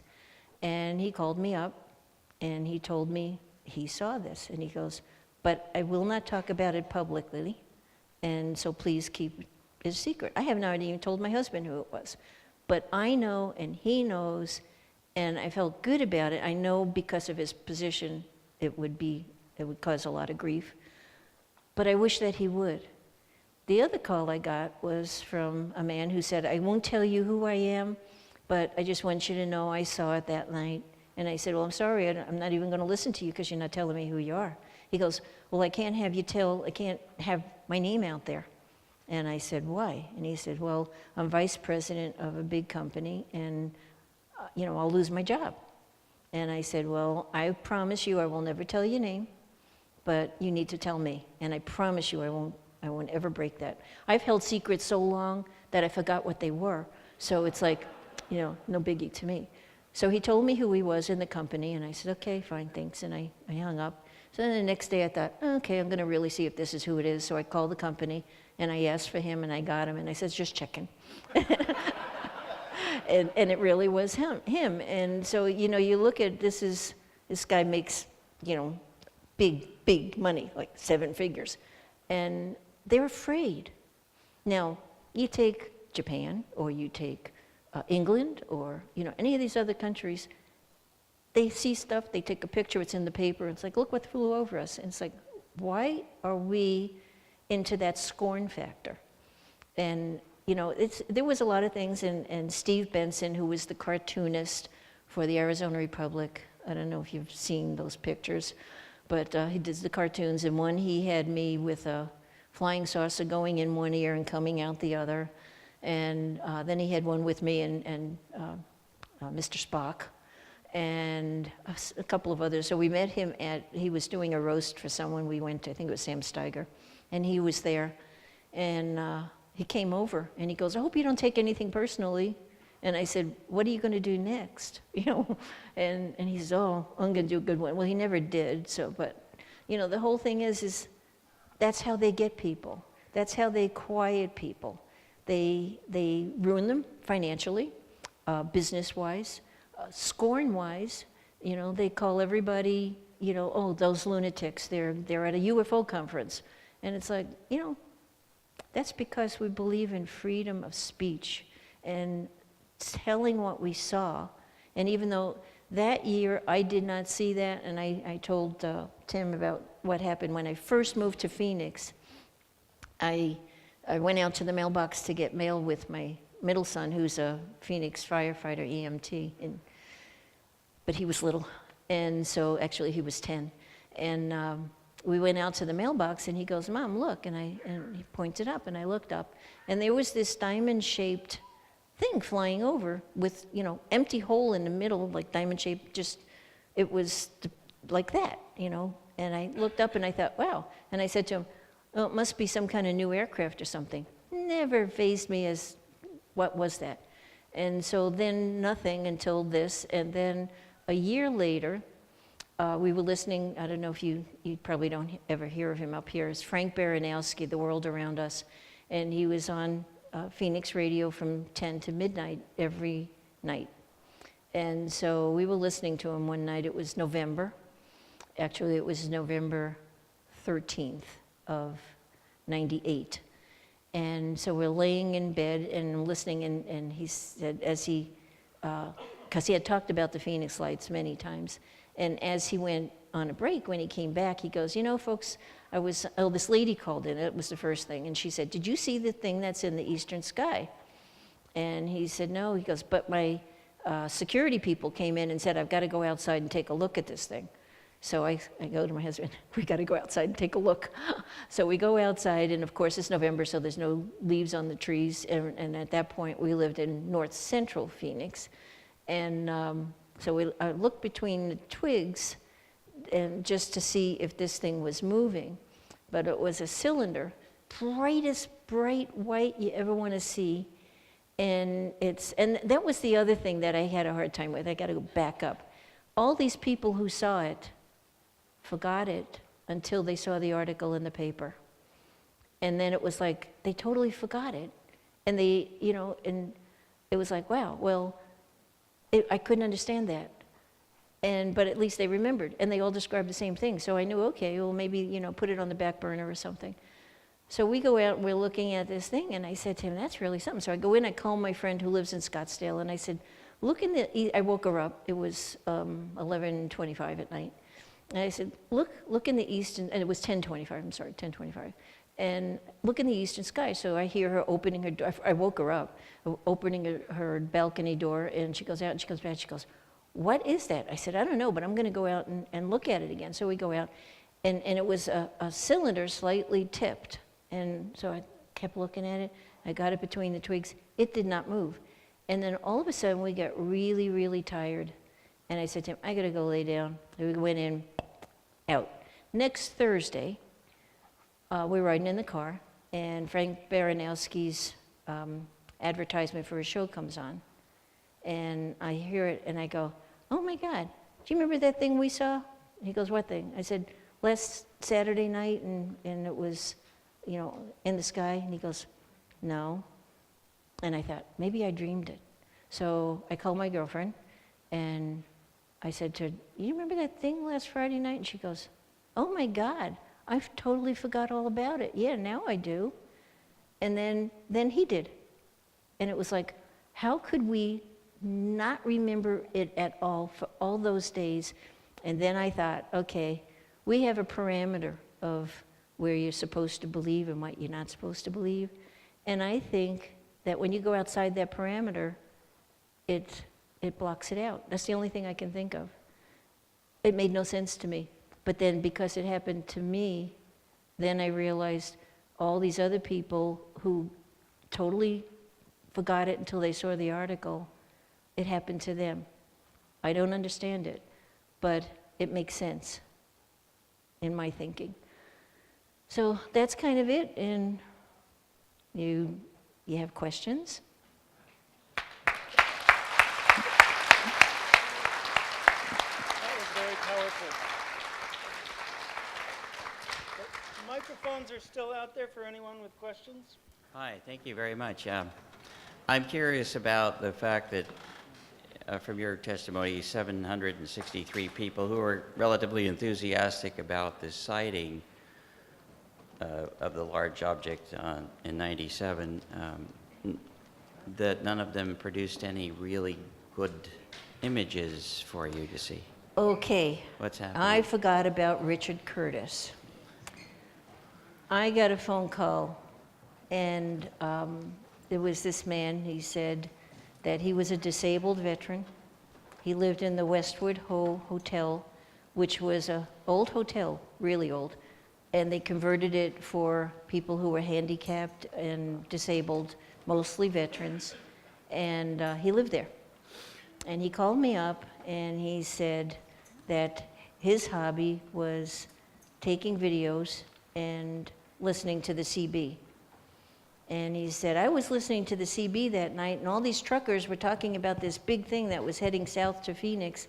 I decided to go out on the roof." I didn't know he lived in the Westwood Ho at that time. He goes, "I decided to go out on the roof." And the Westwood Ho is a building, big, and it goes up, and it has a roof, and then it goes up some more, and it has a roof, and then it goes up to the top. So there's, you know, rooftops in between. So he said it's his hobby, and he's got professional equipment. So he went and he took pictures of this object as it was going over Phoenix, and he could see the shape because the street lights reflected up. And he said it was, and he described just what Sue and all the others described. And he said he could see the outline. It was a dull metal underneath, but he could get the outline of it, and he said it was boomerang shaped. And he said, "I got part of one video, I had to change it, and then I have it part of a second videotape." And he said, "Do you want to see it?" And I said, "I would love to see it." I said, "Can you get it to my office?" And he goes, "Sure." So I didn't realize how close to my office he lived. And I was waiting. So nothing came. And I thought that was really weird. So then I said, you know, asked my staff, nobody saw anything. About a week and a half later, he calls, he goes, "What'd you think of the video?" I said, "I didn't get your video." He said, "Well, the two guys came from your office and they picked it up." And I said, "I don't have any guys, there's only women in my office." And he goes, "Well, they said that they were from your office." I said, "They said that?" And he goes, "Well, I asked them if they were from your office. They said yes." And so, okay, so then I think, okay, this guy's, giving me baloney. So we had an investigator go over there. And this is what happened. The manager of the hotel and the minister who goes there a lot to talk to the different people were in the lobby. They said this car pulled up, mind you, middle of July, 106 degrees. And they pull up in this black car, black windows. And these two guys got out. They both looked exactly the same, 3-piece black suit and hats, exactly the same. He said they looked like twins. They asked where Richard Curtis's room was. They told them where it was. They went up. They went to his room. What he said was they knocked on the door and they said, they were here to get the videotapes. He goes, "Are you from Barwood's office?" They said, "Yes." He gave them the tapes. Didn't have a copy yet. So I do believe him. So can we assume then that of all the likely photos that were taken, this is a fairly widespread phenomena, and that none of the people whose stuff was confiscated can... I would hope there's other pictures out there, but I'll tell you kind of the rest of the story. Yeah. I kept thinking, he only talked to me on my phone. How did anybody know? So my husband called the telephone company. Guy comes over to check my line. He wouldn't even come in my house. He spoke to my husband through the window. He said, "I'm not coming in your house. I'm just telling you this. The tap on your line is from the government. I'm out of here. You don't know me. You don't hear me." And he left. And I was there, and it was like, what? So they were tapping my line probably from, when everything hit the paper, and there's some from May 6th. And so if they could do that in my house without my knowledge, what else could they do? Anything they want, that's right. So it shook me up quite a bit for a while. And, I'm 72 years old. I've lived long enough to see whatever goes around comes around. And I figured, you know what it is, it is. We're all going to find out someday, one way or the other. And there's nothing you can do. Don't be afraid of anything. And if you want to speak up, do it. And if, as we were talking to a gentleman here, they're upset with their city council. Well, I like the district system, and I'll tell you why. And this is getting slightly political, but not really. Because you have a council member who is accountable to you, and you can make sure that they do what you want. So it worked out really good in Phoenix with the district systems. And if it wasn't for that, who would they have gone to? And, so you have to look at, nobody should be afraid, and don't be afraid to speak up, and don't be afraid to go to your elected officials and say, "I know that you're probably getting orders from higher up, but you got to listen to us. We're the ones that put you in office." Yeah, I'm not afraid to say that I've seen an unidentified set of 3 flying objects coming toward me and going up into the sky. I have no idea what they were. It seems to me that in a city the size of Phoenix, with the duration and the size of this thing, there must have been tourists from different places, adjacent states, different countries, et cetera, et cetera. A lot of eyewitnesses. Mm-hmm. Does this mean that you would believe that our government, and maybe in conjunction with other governments, has suppressed this information so much that we don't have any physical or visual documentation of this? Okay, first of all, I need huge- to tell you that I don't see well, so I don't know exactly where Okay. you are, but yes. And I'll tell you, I've been told a lot of things, like they're already here, they're taking over our government, I don't know. But, who knows? But the whole thing is that whatever they do, they use the scorn factor to shut people up. And if it's not the scorn factor, it's blackmail on other things. We send our guys and women to Washington, and both sides have lied to us. And then you look at all that, and it's like, so this big fat old guy who's been in office for umpty-ump years, a bimbo comes up to him and says, "Oh, I love you," and he falls for it. Oh, well, really? So then they got something to blackmail him about. And if it's not that, it'll be something else. They don't seem to realize that when you're in office, they're going to try to get anything on you that they can to blackmail you so that they can control you. And the whole thing is with, the Vatican put a telescope up on Mount Lemmon down in Tucson. And the reason that they gave was because they know something's going to be coming and they want to be the first ones to talk to them. So, let's face it, if they know something and we don't know something, or they're not telling us why. And so I could see the other point. It's they want control, they don't want panic and all that kind of stuff. Well, you know what? Too bad. And I brought this up today. You have 100 people and the government says, we've got visitors from other planets. Well, probably 10 of those people are going to go, oh my God, and they'll commit suicide. The other 10 of those people are going to run and hide in the hills and never come out again. Why aren't you afraid to be standing here? Or hasn't anybody threatened you or suppressed your voice? Why could you stand here and do this? And then in that case, if that's true, why aren't tens of thousands of other people around the world talking about this incident and showing the images of these vehicles? I mean, it seems very unlikely. Well, and over the years, and while I was on the council, I had 11 death threats, and I was shot at my front door. I didn't realize that I was shot at my front door. I was getting out of my Jeep and opened the door, and then my stuff that I had kind of fell back, so I reached over the door, semi-shut, and I heard this big kaplunk, and I thought, what the heck was that? And so I got my stuff out, and I closed the door, and I looked, and there's this big divot in my Jeep door, right under the handle. And so my husband was working on a roof, and I called my son, and I says, I know I didn't have that when I left the council parking lot, so it had to happen on the freeway. So my son comes over, and he looks, and he goes, Mom, did you see the picture window? And I said, what? And he goes, it divoted off my car and broke my big picture window in the front, and all the glass was in the living room. I had brought my stuff in. I didn't even notice the glass on the floor, and I went back to get the rest of it. And so they called the police and everything. And it's all of those things is people who want you to do what they say. And it wasn't even, we figured out, kind of couldn't prove it, but we figured out who it was. And the thing is this particular person was a big fan of mine, and he got he was stalking me.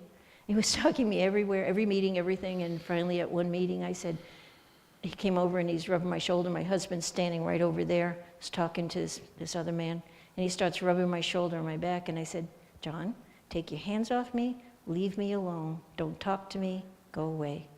Well, that was the beginning of it. And then I was at a meeting that he was at, and he kept interrupting me. And I said, John, I'm doing the State of the District address. And so he got up and he stormed outside. We got outside and all my tires were slashed. But, if that would have stopped me, he would have won. And so that's, it's kind of what happens. I'm really stubborn. I've always been stubborn. I'm the youngest of 5. And so, and I'm always been curious. And, my dad, that was his job. And there were days where he was investigating and he told us all, don't go by the windows. And we go, what? And he goes, don't go by the windows. I'm investigating a really serious thing. And it was like, okay, we didn't. And then, passed. So it's like, things happen, it's like good things happen, bad things happen. It's like somebody comes with a problem and they get mad at you because you're not solving it. You tell them, what do you think is the solution? And you have them work on it with you. There's always ways to calm people down. That time it wasn't too good. But anyway, it's not the easiest thing to be an elected official if you don't play ball.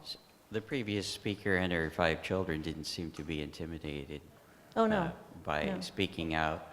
So if they can do that, then why aren't there a lot of other people who have a lot of images and information? It's interesting. Thank you. There's other people with questions. Yeah, I just want to clarify something. Her district was 180 to 200,000 people, and it was the largest landmass in Phoenix. And the extra TV person had gone to other elected officials before they came to Francis. And the person that sent the extra TV reporter to Francis was Joe Arpaio. And that's how she got to Francis, because Joe was another friend of ours, and both Francis and I were posse members in the executive posse, so she ended up getting the reporter coming to her.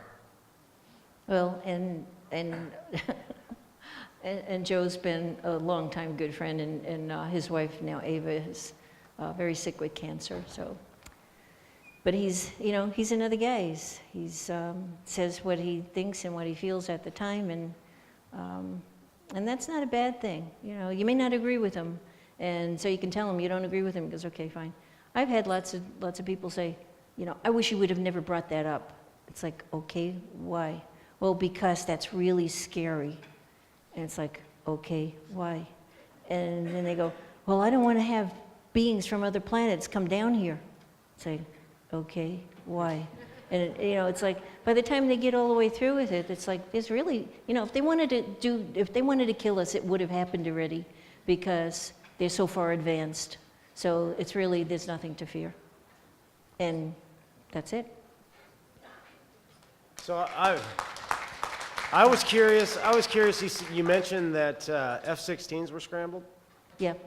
And as a public official, did they give you any feedback on that, on what they discovered or anything, or what happened? What's interesting is one of the meetings that we had with the MUFON group down in Phoenix was in the, oh God, what was that called, honey? The armory. The armory, the National Guard armory down in Phoenix. And so the meeting was in there. And so they were all talking about everything. And for the most part, I listened to a lot of people, which was amazing. There's just their stories of how it affected them and all. So after it was over, I was outside talking to, oh goodness, I can't think of his name, down in Tucson. He came up with his mother. And so we were standing there talking, and this National Guard on duty came over to me, and this is what she did. I'm standing there, and she walks over, and she goes like this, and she goes, just wanted you to know it really happened. And then she walked away that fast. And it was like, obviously, she saw it, and others that she knew saw it. We had a friend who was a pilot, and he did the New York to France, New York to Paris flight on Braniff, I think it was. And he said, they see things all the time.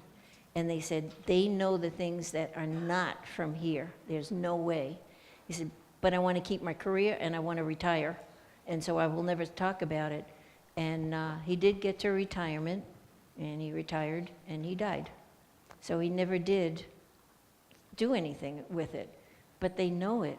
And so when you listen to a pilot, well, if you listen to a pilot, because what they told him is, we'll fire you. You talk about, whatever incident it was at the time. And he said he was there for like, I think 30 years. He saw a lot. And so they put fear, It's like the ones that I talked to, the vice president of this big company in Phoenix. He was afraid of losing his job. I can understand that. He was very wealthy, and he was used to being very wealthy. But there comes a time, you retire, you're guaranteed your pension.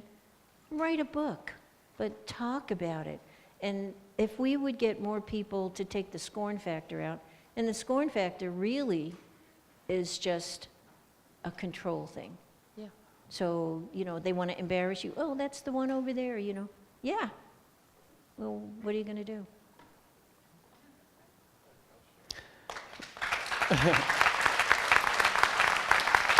Is that everybody? Is there anyone else? Are there any more questions? There's two more, it looks like. Is there time for that?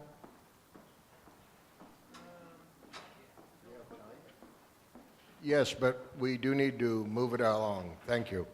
Who has a question? I do. Hi, Francis. Thank you for sharing your story. I wondered if, and this question is going to throw the skeptics to the wind because I'm not a skeptic. So this is a question coming from someone who believes your story. And I was wondering, you saw a spacecraft, you saw a craft in the sky, and then you and other witnesses of the craft got really tired, and you went home and slept. And that's interesting to me. You probably can't measure any lost time when you're sleeping, but I kind of wonder, do you think you were visited? Thanks. Goodness, well, if I was, they didn't hurt me.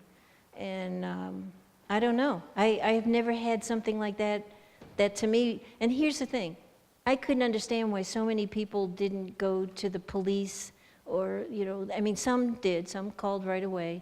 The police department actually did a thing that night that actually Dr. Lynn gave me a whole bunch of news programs from that night for me to look at. And one of them was the spokesperson for the police department. And he goes, we were so overwhelmed with calls, it was amazing. Well, then he was on a radio show, and he said, oh, we didn't get any calls that night. But I had him on tape. So it's like, what changed him? Threat of losing his job.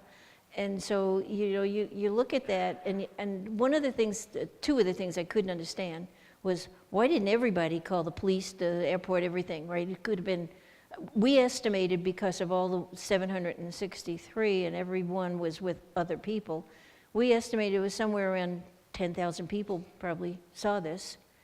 Why didn't they all call the news media, whatever, and let them all know? I couldn't understand that. And yet, here we did, we saw this thing, and we got so tired and went to sleep and totally out of my mind, not even remembering anything until I heard Frank Baranowski's ad on the radio. And I thought, if it didn't happen to me, and I still don't understand it, but since I didn't call the police, I didn't call, anyone, the media, anyone. It's like, it's what, I don't know. But it's almost like that's how I explain it. It's outside my parameter, and so it wasn't there. Do we have any further questions? But just one. Do you think that perhaps the reason you were so tired is what you were seeing, it took up so much bandwidth to process what you were seeing that you just were tired because your brain was trying to figure out what the hell is that doesn't fit my set of parameters. Right. I think that's the only way I can explain it.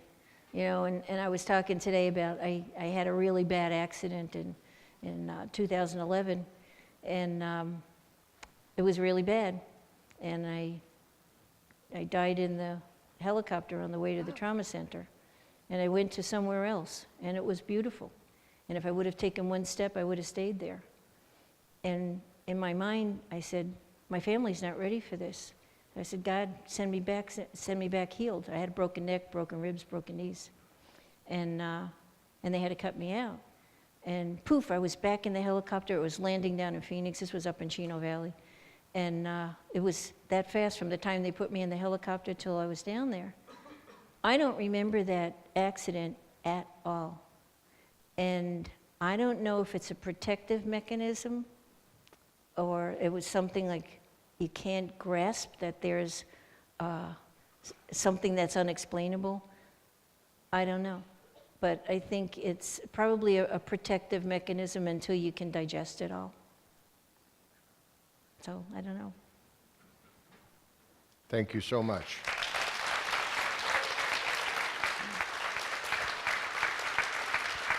Ladies and gentlemen, I would like another round of applause for the courage of this woman. Thank you.